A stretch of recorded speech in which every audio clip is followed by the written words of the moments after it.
Let's talk about a training plan. A training plan is something very unique to each individual. There is no one size fits all. We all have different priorities, we all have different events, we all have a different body and different requirements.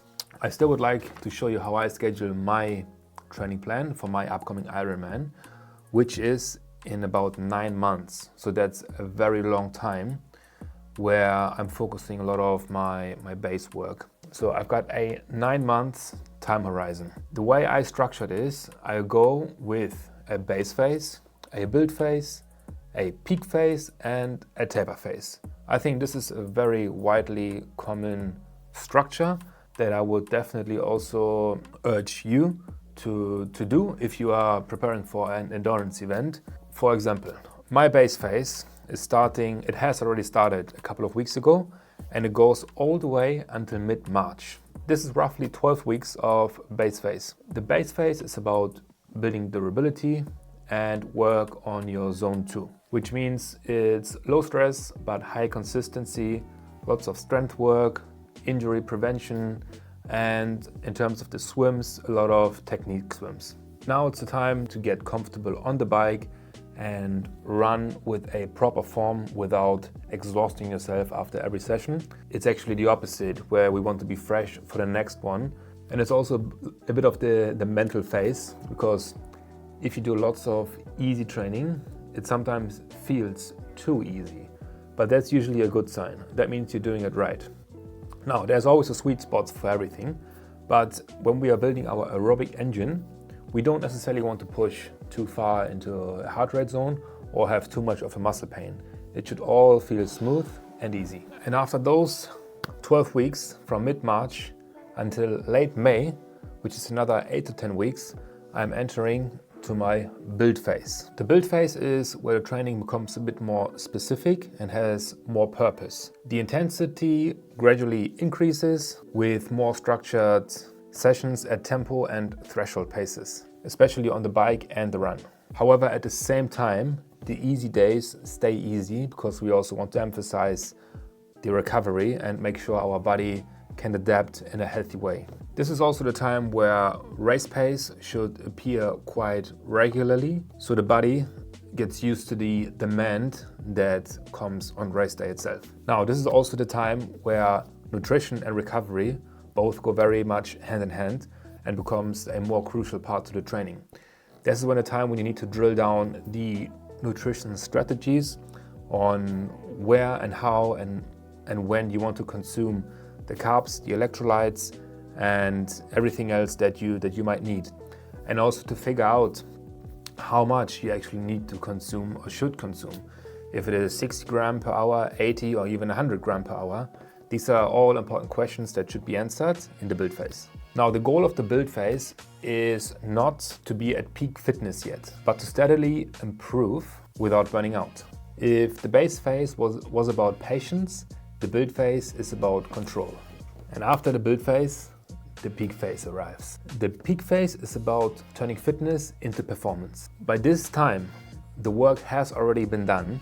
This phase isn't about getting fitter, it's about getting sharper. The training becomes highly race specific, where I focus on sessions that closely match the race day scenarios. For example, longer efforts at race pace, specific brick sessions, especially from bike to run, where I also train the transitions itself to be faster at that. This is also where pacing, fueling and equipment choices are already dialed in.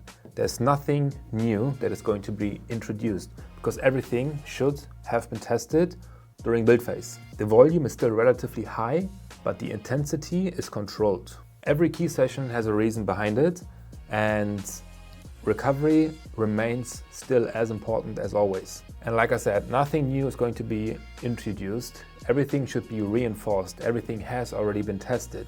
We are building confidence and making sure that at race day we are ready. Because the goal of the peak phase is very simple. Arrive at the start line, prepared, confident and motivated, and absolutely ready to execute. And last but not least, we also have the taper phase.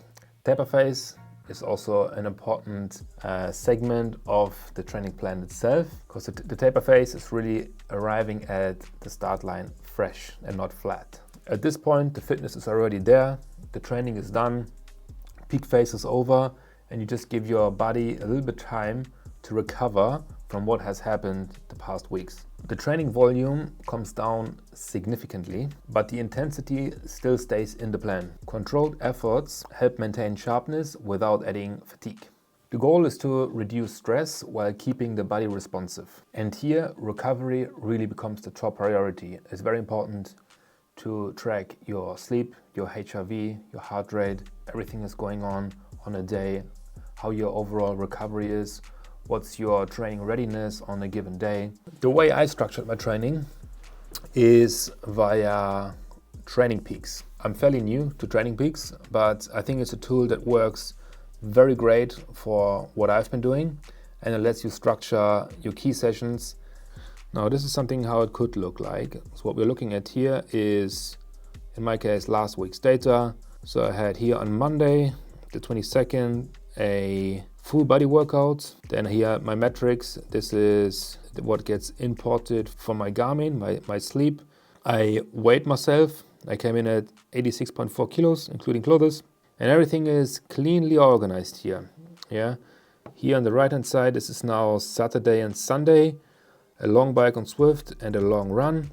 And if I open it, here I just said I'm planning on 1 hour 30. And I did 90 minutes. The distance I planned was 15.7. I ran 15. That's okay. Pace was slightly different, but that's just an example of how you can track your progress and how it all works. And then you can already plan for the following weeks. And during all of this training, there is obviously my key metrics that I'm looking at very closely. Now, in my last video, I already touched of what I'm doing every 6 weeks, which is a test week, yeah, where I test my FTP, my CSS, and my pace. If you would like to know more about this, I highly recommend watching the video I recorded just last week. But otherwise, other than those metrics, I'm also tracking very closely my heart rate, my HRV in the night, and my overall sleep, because these three things, they go hand in hand with my recovery. I think sleep is still the most underrated performance indicator. If sleep quality drops, performance and recovery usually follow. And I tend to not look at any of these metrics in isolation. I like to bundle them together and look exactly how they react all together and see how ready I am for the next day. Because the goal is very simple. It's not to be perfect at every session, but it's to stay consistent over those months and train smart and listen to my body as well. If I see that my heart rate is unusually high on an easy run, that is probably an indicator for me that I should back off a little bit and lower my pace a little, and maybe even adapt or change slightly the training. This is the overall structure that I will be using to prepare for my Ironman 70.3 in September. And if you would like to support me on my way, please give it a like, hit the subscribe button, and let me know what you think, what I could do better or what you would suggest doing different.